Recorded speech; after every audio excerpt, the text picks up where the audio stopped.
The mall was alive with the sound of footsteps, chatter, and soft music echoing from every store. It was a place of comfort for some, chaos for others. But for George Allen, it was something else entirely. He was in his late 70s, wearing a faded brown coat and a hat that had clearly seen better days. His shoes were scuffed, his hands trembling slightly as he walked with a cane. To most people, he looked like just another lonely old man wandering without purpose. George stopped in front of a jewelry store window. His reflection stared back at him, older than he remembered, his eyes heavy with memories. Behind the glass, diamond rings sparkled under bright lights, symbols of love, wealth, and promises. He smiled faintly, whispering to himself, "She would have loved that one." A mall security guard named Jason noticed him.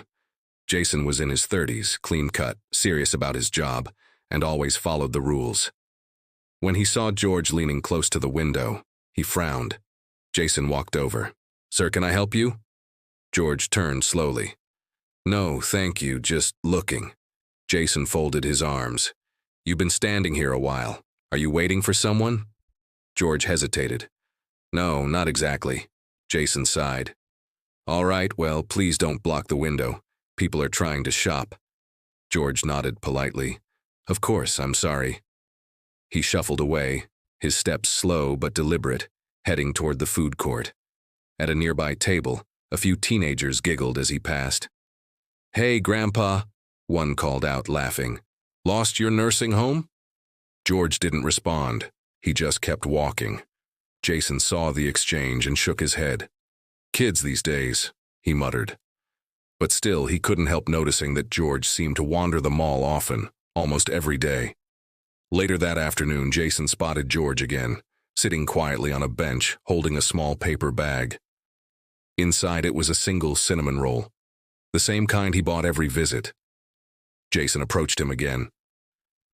"Sir, I don't mean to bother you, but you've been here for hours. Are you sure you're okay?" George looked up, his eyes kind but tired. "Yes, son, just having lunch." Jason frowned. "I understand, but this isn't really a place to spend the whole day. Do you have somewhere to go?" George smiled faintly. "I suppose I do, but I like it here. It reminds me of her."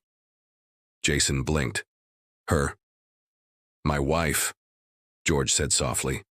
"We used to come here every Friday. She loved this place. We'd share one of these rolls." He held up the paper bag, his voice trembling slightly. "It was her favorite." Jason's expression softened. "I'm sorry for your loss." George nodded. "It's been 2 years, but sitting here makes me feel like she's still around." Jason didn't know what to say. He'd seen a lot working mall security, thieves, vandals, even fights. But grief wasn't something he was trained to handle.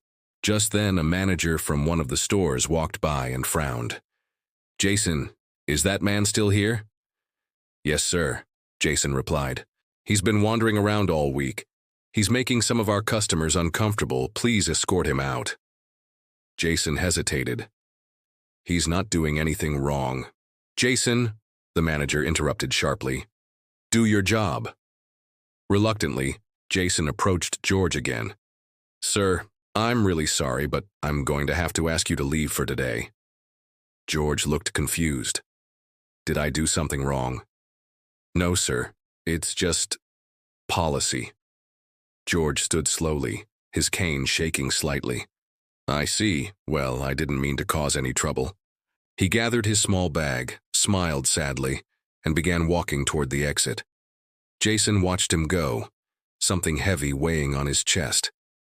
Later that evening, as Jason was closing his shift, he saw George sitting outside the mall on a bench in the cold. His coat was thin, his hands trembling as he held the same paper bag. Jason sighed and walked over. "Sir, are you waiting for someone to pick you up?" George smiled faintly. "No, son. Just remembering." Jason hesitated, then sat down beside him. "You know, my grandma used to love this mall too. She said it felt like a little city." George chuckled softly. "That's exactly what my wife said." They sat in silence for a moment, watching people pass by. Can I tell you something? George said quietly. Tomorrow is her birthday. I just wanted to spend it where we used to come together. Jason's throat tightened. I understand. The next morning when Jason came into work, his supervisor called him over. Hey, did you hear? That old man who's always hanging around? Turns out he's someone important. Jason frowned. What do you mean? The mall's original architect, George Allen. He helped design this entire building back in the 80s. Jason's eyes widened. You're kidding. No joke. The mall's owner found out after talking to the city records office. Apparently the guy used to bring his wife here every week after it opened. Jason felt a lump in his throat.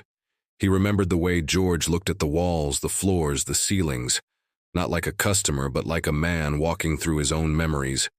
Without wasting a second, Jason ran outside, hoping to find him again. He spotted George sitting on the same bench, a small bouquet of flowers in his lap. Mr. Allen, Jason called out. Sir, I didn't know. You built this place? George looked up and smiled softly. I helped, yes. I poured a lot of my heart into it. My wife used to say it was our second home. Jason's voice cracked. I'm so sorry for how we treated you. George shook his head. Don't be, son. You were just doing your job. Most people don't see what's behind old walls, or old faces. Jason smiled sadly. Would you come inside again? Please, the mall's owner wants to meet you. George hesitated. I don't want to cause trouble. You won't, Jason said. This time you're our guest of honor. He guided George back through the entrance. People stopped and stared as they walked.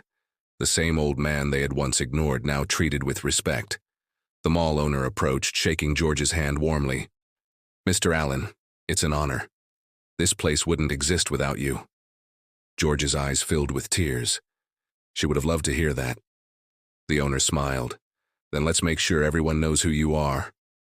A week later, a small bronze plaque appeared near the main entrance. It read, In loving memory of Margaret Allen, and to her husband George Allen, who built not just this mall, but memories that will last forever. Every Friday after that, George visited again, not as a stranger, but as a part of the mall's story. People greeted him warmly, offering him coffee, smiles, and conversation. Jason often sat with him, listening to stories about how the mall was designed, how each detail had a meaning. She loved the skylights, George once said, looking up. Said they made the place feel like hope could always get in. Months later, when George passed away peacefully in his sleep, the mall held a memorial for him and his wife.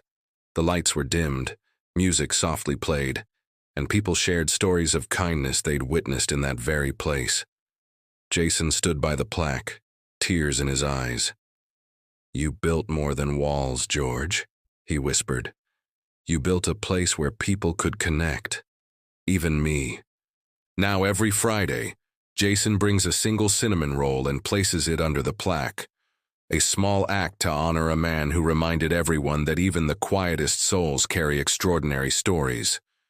Because sometimes the people we overlook are the ones who built the very world we live in. If this story touched your heart, take a second to share it.